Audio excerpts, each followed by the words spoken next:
Good morning. రోజు క్లాస్కి వెళ్తుంటే చాలా డల్గా కనిపించేవాళ్ళు. ఏందో ఈ వెళ్తురు ఏందో ఈ ఎలుగు ఏందో నాకేం అర్థం కావట్లా. ఏంటి విశేషం? కలకల్లాడిపోతుంది మకాలన్నీ.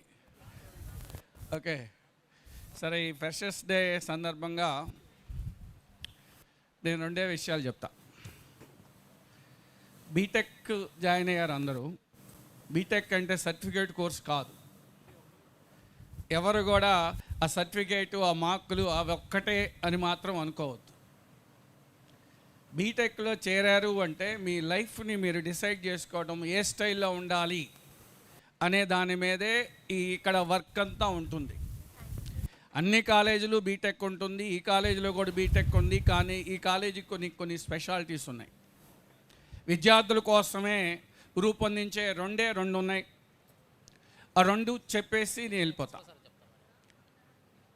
అన్నిటికంటే ప్రధానమైనది, ఒక వ్యక్తి ఎంత ఎత్తుకు ఎదిగినా, ఎంత సంపాదించినా డిసిప్లిన్ కనుక లేకపోతే మళ్ళా జీరోకి వచ్చేస్తాడు. అందుకనే ఇక్కడ ఫస్ట్ ప్రయారిటీ డిసిప్లిన్కే ఉంటుంది. ఆ డిసిప్లిన్ కూడా మీకు తెలుసు. ఫస్ట్ ఇయర్ వాళ్ళకి తెలియకపోవచ్చు, సెకండ్ ఇయర్ అందరికీ తెలిసి ఉండొచ్చు. మన సెక్రటరీ గారు మాత్రమే చూస్తారు. గుర్తుపెట్టుకోండి. ఎంత ఇక్కడ ఒకసారి అంటూ ఉంటారు, సార్ పిల్లల్ని మనం డిసిప్లైన్గా ఉంచాలి అంటే, ఒక రకంగా చెప్పాలంటే కాపాడుకుంటూ ఉండాలి. రెండోది, ఎగ్జామినేషన్ వచ్చేటప్పటికి ఎక్కడ కూడా ఇబ్బంది పెట్టొద్దు అని చెప్తూ ఉంటారు.